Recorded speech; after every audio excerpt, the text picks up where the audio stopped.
Um,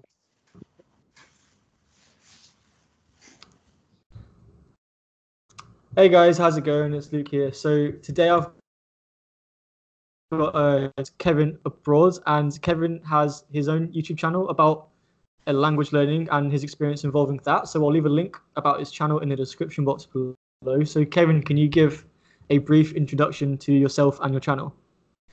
Hello everyone. So yeah, I can, although I find it quite difficult because there's so much stuff I do on my channel. I like to experiment a lot on language, but essentially it's based on language learning and my experience with language learning in general.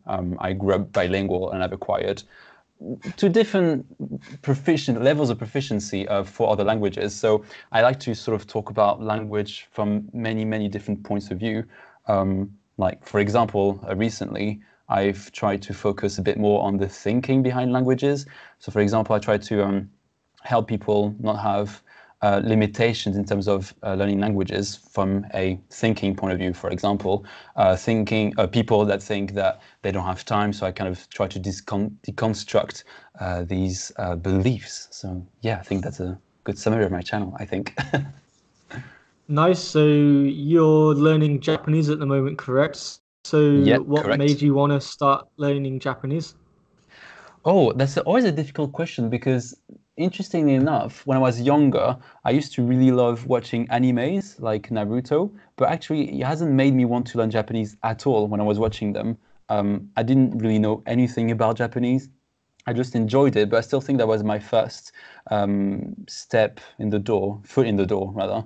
Um, but I think it was later when I arrived in England when I was at uni and I met lots of people from different origins, and I met a friend who is Japanese, and I think I was just sort of, I don't know, I was fascinated. She came from so far, and it just kind of started or sparkled my interest in Japanese. And I think very slowly I started to get interested in learning basic phrases, then learning the kana, so one of the, two of the alphabets or systems rather of Japanese. And I think it just sort of escalated from there in a good way, obviously. But I think it was quite progressive, so I didn't start from one day to the other. I think the idea of learning Japanese had to make its way in my head, I believe. Ah, okay. So how long have you been learning for now then? I know it's probably hard to pinpoint a start date if it's been kind of a gradual thing, but is there a point where you considered you start getting more serious about it, and how long have you been learning for since then? Yeah, I mean, as you said, it's kind of tricky, but I think the time when I really started to invest myself, and it was on and off as well, so it doesn't really, it feels like it's much more than it actually is. But I think it was probably 2 years ago, but it was really on and off. It was sort of, learning the kana, learning a bit of writing, learning the basics, and then I did a Japanese class, but I wasn't really committed to it for various reasons. I think I was just procrastinating, but I still learned a lot, but it was procrastinating. But I believe I really got into it in the last 7 months because I started a series of Japanese progress video on my channel, and I think that's motivating me more to do more language learning because I feel like I'm accountable to making sure I make progress so people can actually, see that I make progress and I'm doing something.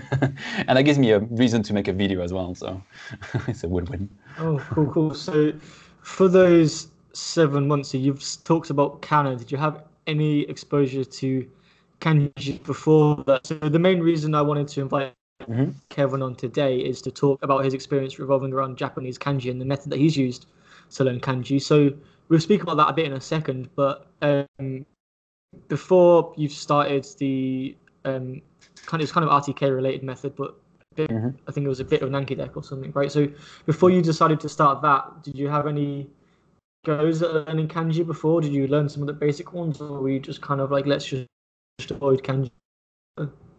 No, I honestly didn't really bother about kanji because the books or the resources I had access to were mainly in kana, so I could read kana because I learned it. It's quite quick to learn anyway compared to kanji. But I didn't really know much about kanji. I only knew the basics, like one, two, three, and then the kanji for exit, entrance, etc. So the basic ones, but I never really tried to learn them. Mm. So I think RTK was really my first, the first time for me to try to learn kanji for real. So what made you think now was the time, or when you started, what made you thought that was the right time to start learning kanji? I think, good question. I think it was because I've been going to Japan recently. So I've been twice to Japan already.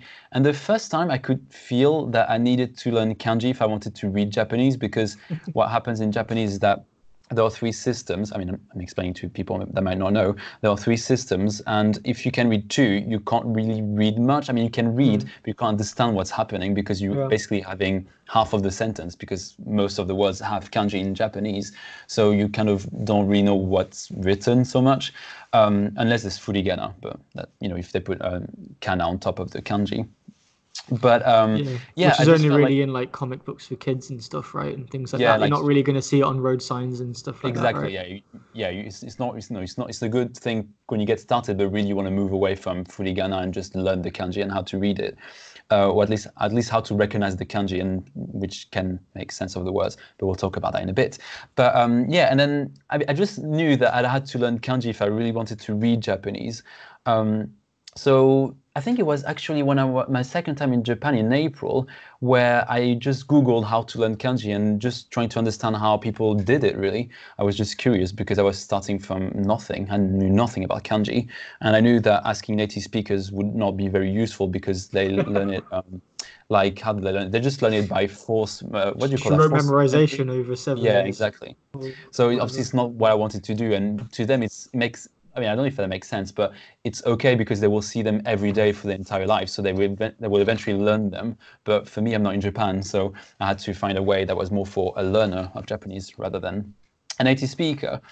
And I lost my train of thought. Oh my gosh. Yeah, but um, to go off what you just said, that makes perfect sense. Before, when I was learning Cantonese, I got to a point I thought I was okay not learning Chinese characters, which is for if you don't know, the Chinese characters are the kanji used in Japanese are taken from the Chinese yeah. characters. So in terms of learning, then they're very similar in terms of what you have to learn. I think there's more characters for Chinese, but there's more readings for Japanese, so different problems there. But I got Mhm. to a point when I was trying to only rely on the Cantonese pinyin, which is just Mm. like the phonetic alphabet, the transliteration of what they say.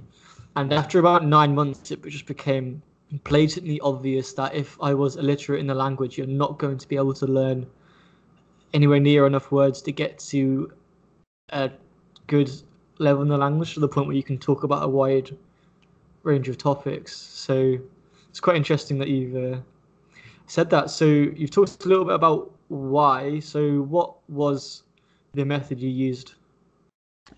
So I came across. I was just searching on Google, and then I just came across that website from Nihongo Shark, which is I haven't explored the site properly, but I just read that massive article and very helpful article about how to learn 2,200 kanji in 97 days, I believe. So basically 100 days.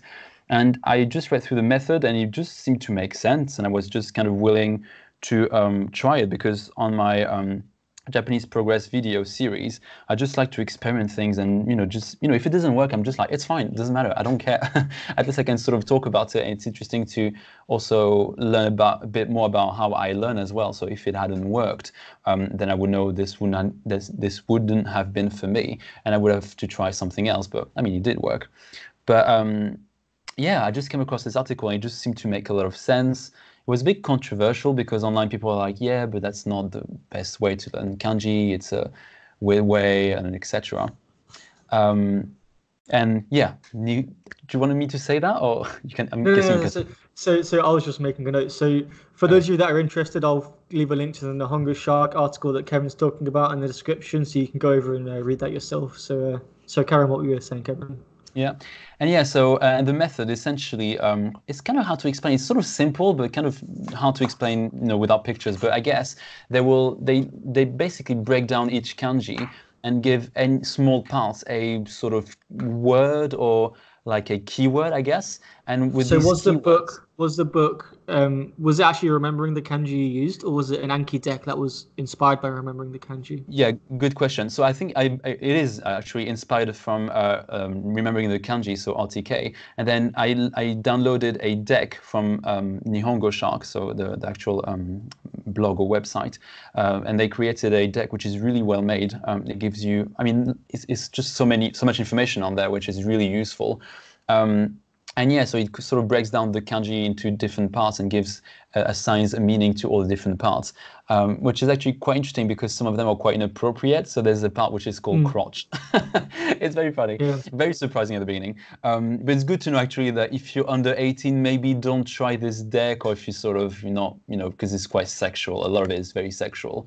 Yeah, Yeah, like and it's very, very interesting sexual. to know some of the assignments of keywords that, especially in the later half of the book, because you get a lot of, at least my experience in Chinese, you get a lot of characters that have similar meanings. So you get like a two-character word, for Mm, example, that means ocean, yeah, and you get the first character and the second character, and in Heisig they have to assign two separate meanings. So they can have one meaning ocean and one meaning sea. And yeah, also because the book's quite old, some of the words they use is quite archaic, quite old yeah. English. So instead of using words like, I think the character to be late, like in Chinese, the one to be late, instead of putting late, I think they put the word tardy, and they didn't have a Uh, character that said late, and there's a lot of quite unusual words used in the deck, which can be a bit of a downfall. I mean, me as a native speaker, I had words, a native English speaker, I had English words in there that I didn't know that I had to look up and then find the meaning of the English word to then learn what the kanji or the hanzi was, which I thought yeah. was interesting. But in terms of the way it breaks it down, I think it's very, very useful. And actually, to be able to break it down into manageable chunks, I thought was Mm. really good. But yeah, I definitely had the same thing with, I mean, I'm not a native speaker, so obviously there was going to be words. I mean, I didn't know, but now I know that there are words that I don't know. But some of the words are really very obscure. Like I would ask my friends and be like, oh my God, I haven't heard that word in like years. So for example, it would be things like Premonitory, which is a type of cliff, which actually, there is a word in French, but even in French, I never, I mean, I know it, but no one uses it. I guess that's because I'm from Paris, so we don't have a sea, but anyway. But there were words as well like don, like which I think is to put on clothes or something. Don, D-O-N? D-O-N. That I'm not one sure. wasn't in the Chinese. I don't think. I'm not sure if that one was in the Chinese one. I can't remember. But No, maybe it's yeah, Japanese, yeah. But I'm not sure what that means. I know like yeah, a you know, Don of and a gang there's or something. But yeah, yeah, it's just lots of words like that which are really obscure. So that makes it harder for non-native speakers sometimes because you have to learn the kanji and also remember the meaning of the word and because I you can't think just yeah, associate the kanji and the word because if you don't know what the word means, it doesn't help. and I think sometimes as well I'd had. I can't remember a specific example now, but for example, I had an English word. Let's just say it was execute, and Mhm. it'd be like to execute a plan to put something into action. But in my head, I had like someone chopping a head off because I had the wrong execute in my Yeah. head. So It's I the could same in found French that to actually. be a problem. You can like create a story for the wrong meaning of the word, and then you see it in context later. And you're like, I completely fucking learned that wrong. But Yeah. the funny thing is, actually, almost the fact that you learned it wrong, realized there was like a bit of a misunderstanding there, and there was that little story to go with it, actually helps you almost remember when you finally realize what it is. It's like that oh shit moment, and then it's stuck really well from there. Mm. Um, I've got something similar with the word depression. For me, depression is like the mental illness, right? But depression is, I mean, in the kanji anyway, according to the story, is also like a hole in the ground or something, like geological word.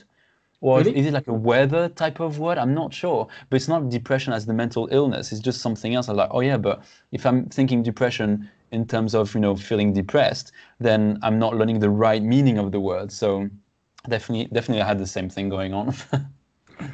Yeah. So when you're going through the Anki deck, is it for recognition of the characters to recall the English keyword, or is it from the English keyword to write the characters? I actually decided, well, I didn't decide. I didn't really realize some people actually wrote the kanji. I just followed the article. But yeah, I did from the kanji to the keyword because yeah, I just didn't realize you could have done it another way around. But to be fair, I don't regret it because I don't think for now I'm going to focus on writing the kanji I think for now, I just want to focus on speaking a bit more and having more vocab. But I mean, it's not to say I'm not going to learn to write kanji at all. Maybe I'll learn the basic ones, like, the 100 most commons or that kind of thing. But it's not going to be my focus long term because I just feel like I've spent so much time on kanji that now I just want to focus. I mean, I'll still do the reviews of the deck, but I don't want to do more kanji related stuff really, except from reading, because reading I consider it to be part of practicing Japanese because, the Well, it's more of sentences. like a holistic approach and everything about it. Yeah, and I think Yeah, especially now you don't need to necessarily know how to write by hand because you've got computers and cell phones and stuff. and I don't Where even live in you, Japan. yeah, yeah, but like if you take, I mean, if I, for me at least, when I'm writing in Chinese, it's most of the time it'll be on like WhatsApp or Line. So I say Mm, writing in quotation marks, and I'm going to be using like both promotional or pinyin to type it into the phone. It's yeah. not going to be like, or like I don't know if you use like Romaji or hiragana or something in Japanese. I guess it's not going to be actually writing out by hand. Yeah, Um, that's the thing. Yeah, I'm the same on WhatsApp. If I have to write a kanji, I'll just type the hiragana or katakana. No, hiragana rather, not katakana. But and then he'll just give me suggestions of kanji, so I don't even actually have to write them. So it's great. Makes us lazy, I guess, but it's still mm. great for now. So for the method, you said it talked about completing the all of the Joyo kanji, right? All of the standard Yeah. use kanji, which for those who don't know, correct me if I'm wrong, is supposed to cover 99% of most Japanese, is it, or something like that? I Um, think the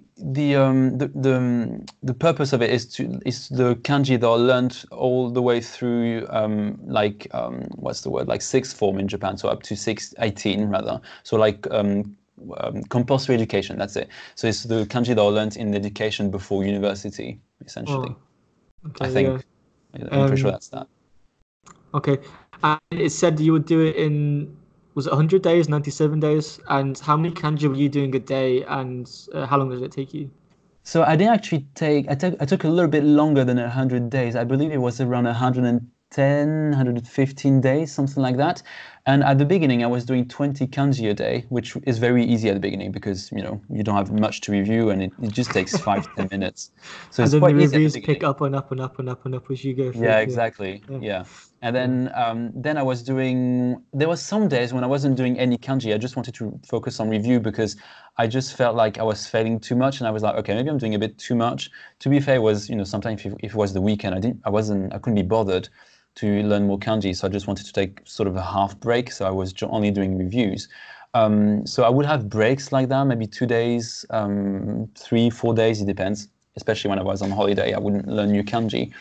But then, towards the end, when it was going crazy, I was doing over an hour of kanji revision just on my phone a day. Mm. It went up to an hour and a half, actually.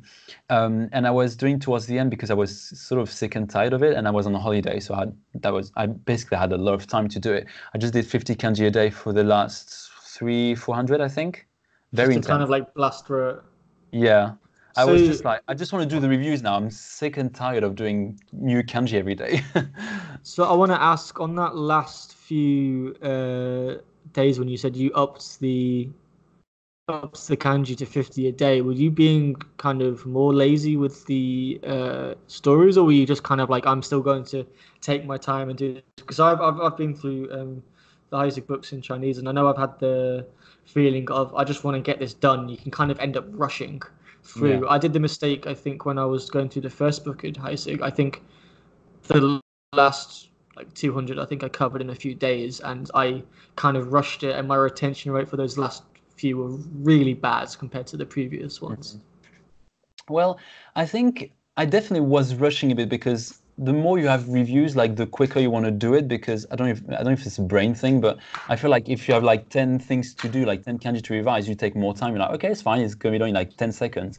But when you have 250 to review and 50 to learn, it's a different story. Mm. So I think I was for some kanji. I mean, I always try to learn the story because hard for forced memory didn't really work for me because it's just too difficult. It's Oh just wait, so when you say learn the story, were all the characters the story given for you, or were you coming up with your own story? well. in the article, they advise to write your own story, but there's a website which I used alongside the deck, which is called Kohi, so Oh, Koohii. Kohai, it means like student in Japanese, right? Kohai forum or something. Well, I thought it Or was Kohi Kanji. like coffee, like Kohi. I don't know, I because think Gakuse. it's like kanji kohai.com or something, and it's like kohai I think Uh, means student in Japanese. Correct me if I'm wrong. It's like should this be kohai is the Gakuse. student. Gakuse should be student, but I'm not sure about Kohi. Maybe I'm wrong on this because I don't know Japanese, but I'm not really that's sure. I what I never thought about that. But it's true that the kanji they use is the kanji for Chinese, like Sino, the keyword. So I don't know. I'm not sure. I just assume it was coffee, like coffee Japanese, like relaxed Japanese. I don't know. I never thought So about this. it's like I think it's like so it's not like so much as I'm just googling it now. So you know what a senpai is in Japanese, which is slightly different to a teacher. It's like an older uh was it? I'm sure I'm probably going to get this wrong now, but I think it basically it's a hierarchical relationship in Japanese where senpai is like the older, more experienced one, and kohai is the younger, less experienced one. So it's kind of like a Ah, kind maybe. of like senpai kohai relationship. I think the kohai is the I wouldn't inexperienced know, one but that that's would learned. make sense. I don't know, but that would make sense. That's possible. Anyway, I'll leave a link to that in the description box below as well. So sorry to distract you. So you said you got the stories from this Yeah. kohai website. Yeah, so basically on this website, it's just people that share all their stories, so you can just sort of see the stories that they have there, and also because people can put thumbs up, so you can see which one is marked or rated higher. So you can just go for the top one, and usually they work, they're quite funny, they can be sexual as well. So obviously, as I said earlier, be careful if you're a minor. But and if it didn't work, it's happened that, for example, they were doing references to Lord of the Rings, and I'm going to shock some people, but I don't like Lord of the Rings at all. Like I never watched all the movies and have very little knowledge, so I can't relate to any of the references from the movie. Mm. And same thing for Zelda. I don't hate Zelda, but I never really played the games, so some of the references were kind of lost on me. I know. So some of the references were lost on me because Zelda's brilliant. But on a side note, yeah, and I think that's the main reason why people suggest making your own. So like some of like my stories, I can't remember any off the top of my head, but it'd be like from when I was at university and one of my friends did something stupid on a night out when we were drunk, and I can kind of like use that experience yeah. to come up with a story or something. I found it much more memorable, or like if there's like a really cool scene from like say One Piece or something that I was watching, and I think that's like really stands out as something memorable to me, or one of my other past experiences, I think that's much more likely to remember it because I think memory is quite strongly linked to your emotions. Yeah. And like the more emotionally attached to something you are, the more emotion it kind of stirs up inside you, the more likely you are to remember it. That's it. But Yeah. also Yeah. coming up with like 3,000 or whatever 2,200 stories that are going to invoke emotion for some quite obscure English words that you barely know the meaning of. I know that's not really also too practical. Yeah. Maybe like a combination of your own way you think you can, and maybe like adding from the Kanji Kohai forum as well, or what the website's called, would also be a good approach. Yeah, but also the thing you can do as well is like even the members when they write the stories, they also give advice. So it's happened that a couple of times I've changed the keyword based on their suggestions because it was I don't have an example. It happened maybe like 10 or 15 times, but sometimes you Mm. can change the word or sometimes I would add a French word if really I couldn't relate to the word, or I would just change it or like put synonyms. I know Mm. the advice not to have two keywords, but occasionally if one keyword was like too obscure for me, like for example, there was the example crude, which was the synonym for brute, I think, or something like that. Oh, I can't remember. And that But can anyway, that can be a lot of stuff. It can be like a crude joke, or it can be like crude metals in terms of you haven't refined it yet in exactly, mining or something. There's a lot exactly. of And I didn't know different. the yeah, and I didn't know the meaning of crude in that sense. I knew like a crude joke, but I didn't know the other meaning. So I had to put like another word like slash, so that if I say one or the other, I'm like, oh yeah, that's fine.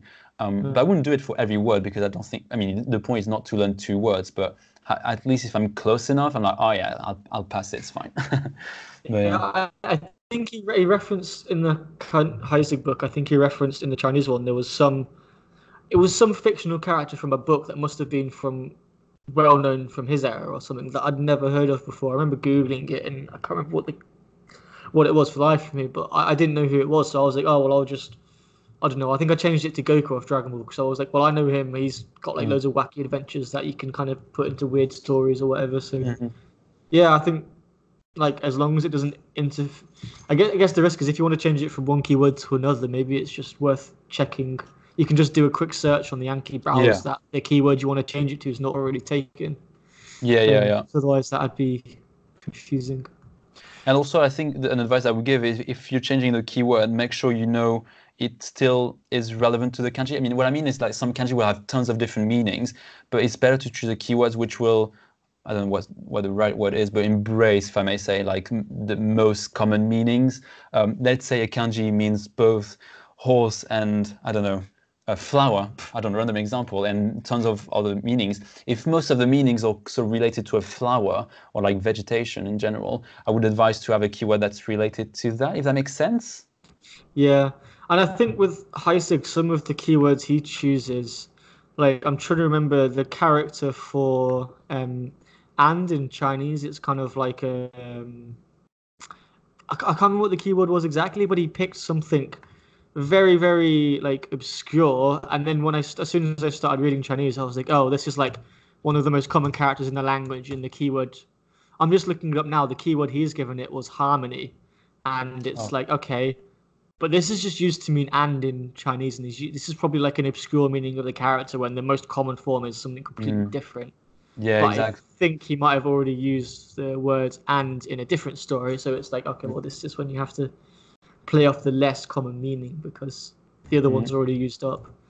yeah, Um, but I think that's the one of the main drawbacks of Heisei because I don't think it's a perfect method. One of the main drawbacks is that you can get loads of really obscure and maybe unrepresentative meanings. But I think in terms of what you gain being able to turn a bunch of squiggly lines into something that is close to meaning, at least after about 3 months of time, is absolutely incredible. And I think then from filling in the gaps is going to be a lot easier.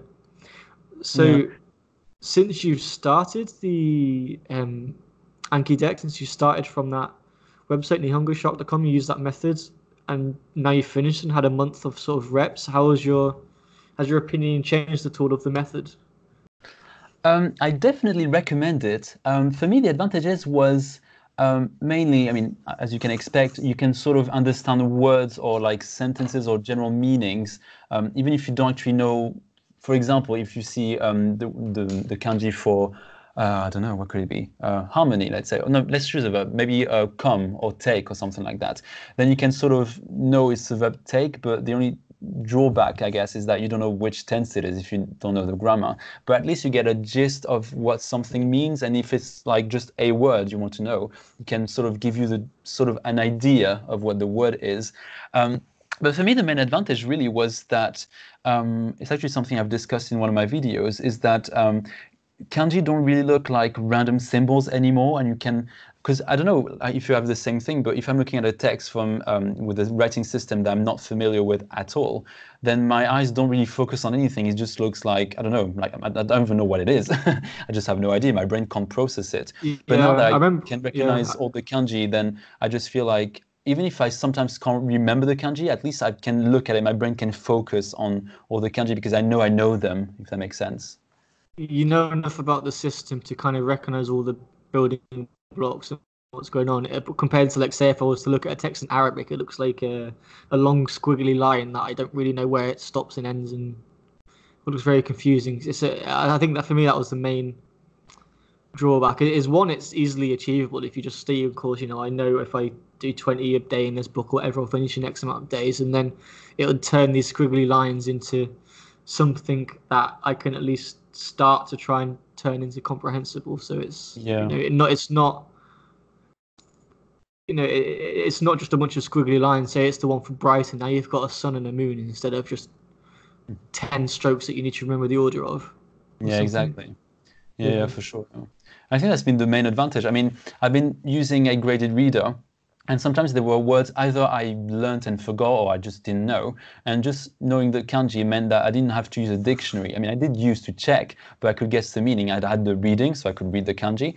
Had the furigana, but I didn't know the word. But because of the kanji, I'm like, oh yeah, that means a doll or something, or that means a window. Because I remember the kanji for window. So it was really useful. That saves a lot of time. I mean, I spent hours doing the deck, but now that means that when I'm It's reading, paying off at least. That's I think nice. it is, yeah. I mean, I would need more exposure and more time to kind of see the benefits, but Mhm. so far it's been really useful. I don't regret it at all. I found something similar with Chinese. Maybe a few days ago, I was reading something about. I was downloading. I was reading through the subtitles for Cowspiracy, which is a documentary about the Oh, yeah, yeah. environmental impacts of your Yeah. diet on, the world and all that. But anyway, a word came up that was mastitis, which is the inflammation of like the udders in cows, or it can also be, I think, afflicted to people as well. But the character was literally milk gland inflammation, and I was like, that's probably the milk gland is probably referring to like the udder, and it's inflamed. Then I looked Yeah, it up and it said mastitis, and I was like, oh damn, that makes a lot more sense than just some obscure word I don't know anymore. And I think it's that's the great. great thing about characters is you can derive a lot of meaning from it. And in Chinese there's some, and with some more basic words as well, you can look at the word for happy and it means to like open your heart. You can look at the word to do something instantly and it means, oh, like I'm gonna go instantly, and it's like on a horse. It's the word for horse, and then on top of. So you can imagine Mhm. like 1,000 years ago, them like trying to get there quickly, like riding on horseback and stuff, which Ah, I find quite interesting. very So interesting. But do you sometimes get, I mean, I'm guessing for recent words, they would have to put, what do you call that in Chinese? Well, Chinese characters together, but in a way that makes sense because, each character will describe the word, right? I mean, like you said, with the information. But I'm guessing it's with all the words, it would be not more all of them are random. that obvious. Sometimes it's Yeah, more random. Sometimes the meaning yeah, shifted over time and stuff like that. yeah. But it's That's not what I a thought. like yeah, and it's the same thing with Chinese when you've got like the phonetic components of a character. So I learned the word for, I think it was river in Mandarin. Probably Mm-hmm, pronounce it wrong. It's pronounced like her or something with a H and an E sound. mm-hmm, But the right side, which is the phonetic component of the character, is pronounced in Mandarin now as ke, like, mm-hmm. and it means it can. But in Cantonese, they're the same pronunciation. So I know Cantonese is closest to ancient Chinese, and that tells me that in Mandarin, the pronunciation shifted away, but in Cantonese, it's still the same, which is quite interesting. So you Mm-hmm. can see a lot of the ones that were originally, you can tell which was the phonetic part, which was the phonetic part of the character. Now it's starting to shift, and you can tell less of that. But so Right. yeah, so sorry to try and stop rambling and pull it back on topic a little bit. So now you've finished it. I think you've talked a little bit about graded readers. So what exactly have you been doing now you've finished the deck? I didn't catch that. Sorry, say again. So you said when you finished, I think you mentioned graded readers. I think you Mm-hmm. said. So what exactly have you been doing now you finished the deck to try and pull all the information together? Because for me, one of the hardest points of Heisig is when you've just finished and you're trying to pull together a bunch of keywords into actually meaning and comprehending text. I thought that jump there was trying to connect all the dots together can actually be quite challenging. So I'm wondering what you've been doing so far and how you're finding it. Well, what I've been doing is not enough, in my opinion, but I still have been trying to put that into practice. Is as I said, I use the graded readers to see kanji in context, but also on Twitter, I try to follow a lot of channels that sort of teach Japanese and use kanji. And I sometimes, when I'm on the bus or something, I try to sort of make out the meaning of some words. So I try to decipher everything. So I'm like, oh, I know this kanji, so this kanji means this and that, and this kanji means that. So oh, that's the word for quick or like whatever word. And I try to sort of get exposed as regularly as possible to Japanese, but I definitely know I need to do much more. I just need to organize my timetable basically, but I need to do much more. But I've got a lot of graded readers so far to get started on, so I definitely have lots of things I can practice kanji with. But yeah, I think that's the kind of thing I do. So But I'm have you definitely read any graded readers so far? I've read one book, but I've read it like 3, 4 times. But because it takes me, I mean, they're not long, but it Yeah. takes me a bit of time to go through them. So I just read them every night. So your very first time, so when you finished Heisig or the Anki deck even, your first time reading that graded reader, what was your experience like? Was it I know a lot of what these words mean, but I'm not sure how to pronounce them. I'm not quite sure how this fits together into this sentence or what was it like. I'm Well, curious to see what that was yeah. like. Yeah, so the good thing about these graded readers is that they are very basic. Like the story is like very repetitive. It's something like there is a girl in the house. In the house there is a room, and like just it's very basic everyday vocab. So it's very easy to follow, and it was actually a good experience. As I said, in one of these graded readers there was a word like I think it was window, which I didn't remember so much the word. I think I learned it, but a long time ago. And with the kanji, I could remember the meaning of the word and stuff. So actually, I found that I could understand quite a lot, even if my Japanese, Mhm. in terms of proficiency, is not very high. I'm still pretty much in beginner grounds. But the kanji really helped, and you can also, because they put the furigana, you can also try to learn the reading the kanji and learning the readings. What I wanted to say. Um, but yeah, it's been very positive. I mean, sometimes there was like maybe things that I did not understand, but that wasn't because of kanji, it was more because of grammar. Mhm. So I'm lucky, can ask friends to translate. But yeah, it's definitely been a great experience. It's also very rewarding to be able to understand, even if I don't recognize all the kanji straight away, because I found that when you do the deck on Anki, sorry, no, I'm mixing up the words. So when I do the decks on Anki, I can recognize the kanji, but in context, because the font is different or something like that, I sometimes don't recognize the kanji. But even if I manage to recognize 90% of the kanji, I'm like, yeah, that's Yeah. exciting. I can recognize some. It's a But victory. I've had that experience as well, and I'm kind of like I can't remember what that keyword is, but I Yeah. can recognize all the components, and it still Mm. feels very familiar to me compared to Yeah. a bunch of squiggly lines. Yeah. Yeah. But I So was you wondering how went through. many. Sorry. Sorry, I was wondering how correct. many sort of characters did you learn? How does RTK between brackets work for Chinese? There's book one, which is 1,500, and there's book two, which is another 1,500. So I did Okay. book one when I was learning Cantonese, and then from then I was kind of like sick of learning them in isolation, and I wanted to. Mm, So I just jumped in from that. And to be honest, I think most of the more obscure keywords from Heisig are in the second book for Chinese, and you've gained the ability to break down characters on your own from them. So I mm, think if you want to stop after book one mm, and just kind of come up with your own stories and learn characters as you see them, I think that's perfectly fine because I think after 1,500 they're already quite familiar to you. right. And when I was going through Mandarin now, I've gone through most of book two now.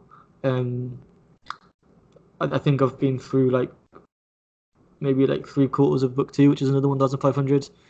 And because I just started learning Mandarin at the university here, we've doing a lot of dictation. I was like, okay, well, I'm gonna, you know, I have to get above 80%, otherwise I lose my scholarship. So I was like, okay, well, I'm going to switch to doing more dictation cards on Anki and spend my time doing that instead because that's more direct practice and relevant to what I'm doing. And then maybe when I have more time on the holidays, I'll go back and finish RT. It's called RTH. Remembering the Hansa in RTH. Right, right, yeah. Makes Hansa sense. in Mandarin. Yeah. So what I was going to ask you before was you said you read through the same graded reader a few times, Uh-huh. and you find the repetition useful going through. Say again? I didn't catch that. So you find it useful going over the same ground a few times in with the graduate reader, like going over a few times the same ground Yeah, yeah. to try and familiarize yourself. I think the idea is really like to not rush it because I've got I think each it's like a small tiny box set with 4 or 5 stories in it, and I mean I'm not trying to rush it because I don't think rushing is essential. I just want to focus on seeing the same kanji on and on to sort of try to get familiar with them, and I want to try in the long run to not really need the keyword because I think there's Mm, a few stages which is like at the beginning you just associate a kanji to a keyword or a keyword to a kanji, but then I want to try to just remember it like naturally, spontaneously, without having to think, oh, this is the yeah. word for house. And I think repetition will help me with that. And if not, it doesn't matter because I think what matters for me is re-exposure. So even if I don't manage to just remember the kanji, straight away, at least I'm exposed to it, and the more I will see it, the easier it will get anyway. Mm. If that makes sense. Yeah, I found the same thing when I was starting. I took I'm not sure if you'd call it a graded reader, but it was a book for intermediate Cantonese learners, and it was called Wedding Bells. It was split into 20 chapters, each was 1 page long, based as a diary of a Hong Kong woman talking about how her relationship progressed with this Japanese man in like a story or whatever. So kind of like a graded reader, each 1 page long, quite decent sized font, so you don't strain your eyes and all that stuff. And Yeah. I read, and they all had audio as well, which quite helped. So I'd read first, and then read and listen, and then look at the words I didn't know, and then go over the same thing a few times, because I think like the repetition really, because everything is so, when it come off Isaac, everything was so disconnected that like going Yeah. over and kind of like, and the fact that my listening was quite good. So when I read and listened at the same time, I could understand most of the words they were saying just from Mm. speaking. So when I was kind of pairing it all together, I think that helped quite a lot. Yeah. Mhm. It's No, quite for good. sure, yeah. Because that's the thing about that's the main criticism about RTK or RTH is that it's not real language learning in the sense that you're not doing any learning vocab. I mean, I guess you're learning vocab, but not really, because you're not really reading the words. So it depends on how you see it, I guess. But some people don't consider Yeah. that it's really language learning because you're not actually working on your fluency. I mean, I think in a way you Have you are, heard because of you can the? recognize the characters, but do you know what I mean? Yeah, I think the problem is one of the main factors in language learning. I feel like is managing the feeling of overwhelm. And if Mm, you, for a lot of people, if you have to learn readings, multiple words, kanji, how to write it, stroke order, everything at the same time, it's like brain explode. Whereas this makes it very easy. Learn the characters, and then I can learn in context one reading as I made that particular reading in that sentence, and it mm, makes it quite easy to approach it that way. What I think a lot of people do, and I've done it with a lot of my Anki cards now, is instead of like replace the keyword or whatever with like put like a word in there. So say for example, I was taking that inflammation, that word, which is a fire stacked on top of another fire, like one on top of the other. I don't know if it's the same for Japanese. Um, uh, can't remember and now. I can put the word for I think it mistake. is. I can put the word for mastitis down, and then replace the third character in the word with the pinyin for mastitis, with the pinyin for inflammation. So it's two characters, and then the pinyin, and it's like fill in the blank almost. So instead of write down the word for inflammation, it's write down the missing character in this word based on that pinyin, and it can Ah, put it in context. So I think a lot of people, as they start learning vocabulary words after through sentence mining or through reading graded readers or whatever, you can like slowly replace some of your cards with more in context stuff later. So you've learned the character, now you can nice. put it in context. Um, and that, That's a good I idea. mean, yeah. So I'm not doing it with all my cards. It tends to be if a card comes up that I'm reviewing and I know a word for it, I just change it at the time. Or if I see a word that I think, oh, and or if I'm reading and see a word that I want to change, I can just do it a bit at a time. Because I'm not going to edit 3,000 cards at one time. That's just not fun. Yeah, I can imagine. Cool. So thanks for sharing your experience. I found it quite interesting to hear, and maybe we can chat again in a year or so. Maybe see how you've gone on from there. I'm sure Yeah. you have a lot more to say on the topic by then. So yeah, thanks so much for coming on, Kevin. Well, thanks for inviting me. It was a very interesting conversation. Is there anything else you want to say? I don't know. I don't think so. Maybe I guess an advice I could give if people are doing the RTK is to not really be to pressure themselves too much if they're not doing it in 97 days. There are lots of people that have done it in 6 months. I do think it's good to do it quick so you can sort of get it out of the way and then just focus on the reviews. But ultimately, I think it's okay to just take your time. I did 20 a day. Sometimes I did 50, but if you do 10 or 15 or just 5, I don't know, it's fine. I think, some people are just take more time to complete it, and I think that's okay. Yeah, I think if you rush it with sloppy mnemonics, you can get punished by Anki later. So Exactly. Then you get lots of reviews, so it's not always a good thing to rush. cool. Right. Thanks very much for coming on, Kevin, and speak again Thank you. soon. Bye. Cheers. Bye.